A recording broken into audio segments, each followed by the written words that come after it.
وزیر اعظم شہباز شریف نے اسرائیلی توسیعی منصوبے کی بھرپور مذمت کرتے ہوئے کہا ہے کہ آزاد فلسطینی ریاست کے لیے فلسطینیوں کی منصفانہ جدوجہد کی حمایت کرتے رہیں گے۔ وزیر اعظم شہباز شریف کا آزاد فلسطینی ریاست کے لیے فلسطینیوں کی منصفانہ جدوجہد کی حمایت کے عزم کرتے ہوئے کہنا تھا کہ پاکستان مقبوضہ مغربی کنارے کے اندر 4500 نئی بستیوں کے اسرائیلی توسیعی منصوبے کی شدید مذمت کرتا ہے۔ انہوں نے کہا کہ یہ دو ریاستی حل کے حصول کے عالمی سطح پر منظور شدہ مقصد کے خلاف ہے اور یہ دائمی عدم استحکام اور تشدد کے بیج بوئے گا۔ شام کے وزیر خارجہ ایمن سوسان کا کہنا ہے کہ سعودی عرب ایران مفاہمت سے خطے میں عالمی طاقتوں کی مداخلت کا خاتمہ ہو جائے گا۔ سعودی عرب اور ایران تعلقات خطے کی ترقی کے ضامن ہیں۔ قازقستان کے دارالحکومت آستانہ میں شام کے نائب وزیر خارجہ ایمن سوسان نے کہا ہے کہ ہم بلاکس اور ریاستوں کے دور میں رہتے ہیں، کوئی ملک بھی انفرادی طور پر مضبوط نہیں ہو سکتا۔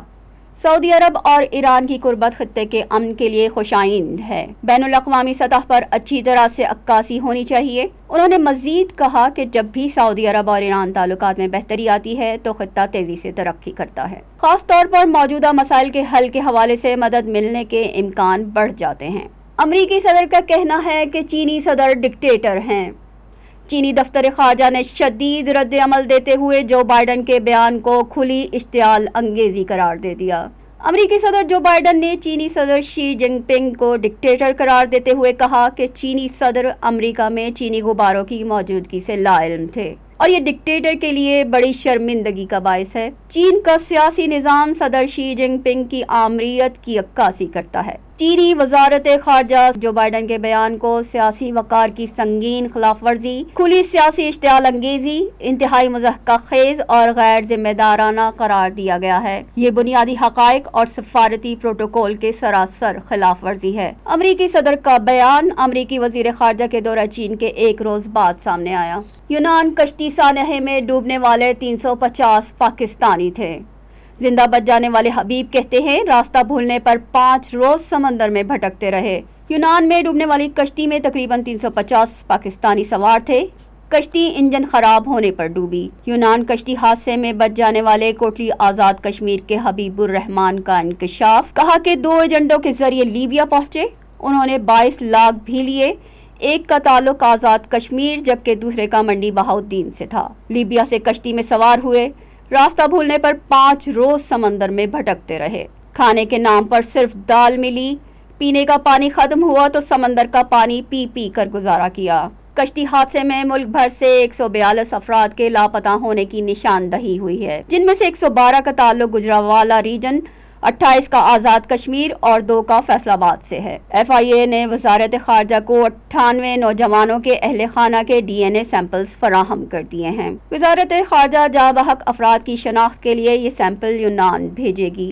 انسانی اسمگلنگ کے الزام میں راجہ رؤوف کوٹلی سے گرفتار ہوئے۔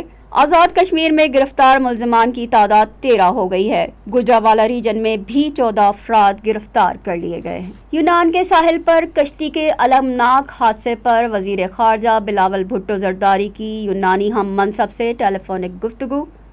مصیبت میں پھنسے پاکستانیوں کی سہولت اور برآمد ہونے والی لاشوں کی وطن واپسی میں تیزی پر زور دیا۔ وزیر خارجہ بلاول بھٹو زرداری نے یونان کے وزیر خارجہ واسیلس سے ٹیلی فون پر گفتگو کی۔ دفتر خارجہ کے مطابق وزیر خارجہ نے اپنے یونانی ہم منصب کے ساتھ یونان کے ساحل پر کشتی کے المناک حادثے پر تبادلہ خیال کیا۔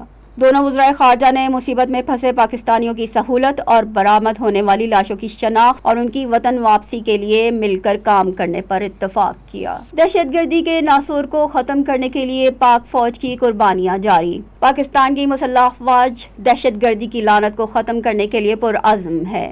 شمالی وزیرستان میں بارودی سرنگ کے دھماکے کے نتیجے میں سیکیورٹی فورسز کے 2 جوان جام شہادت نوش کر گئے۔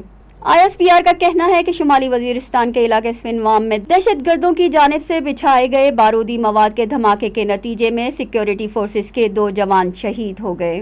23 سالہ عابد اللہ کا تعلق ضلع کرک اور 29 سالہ شہید سپاہی گل رؤوف کا تعلق ضلع لکھی مروت سے تھا۔ واقعے کے بعد پاک فوج نے علاقے کو گھیرے میں لے کر دہشت گردوں اور ان کے سہولت کاروں کے خلاف آپریشن کیا۔ آئی ایس پی آر کے مطابق پاکستان کی مسلح افواج دہشت گردی کی لعنت کو ختم کرنے کے لیے پرعزم ہیں۔ خبریں آپ نے ملاحظہ کی۔ اسٹوڈیو سے فی الحال اتنا ہی، اجازت دیجیے، اللہ نگہبان۔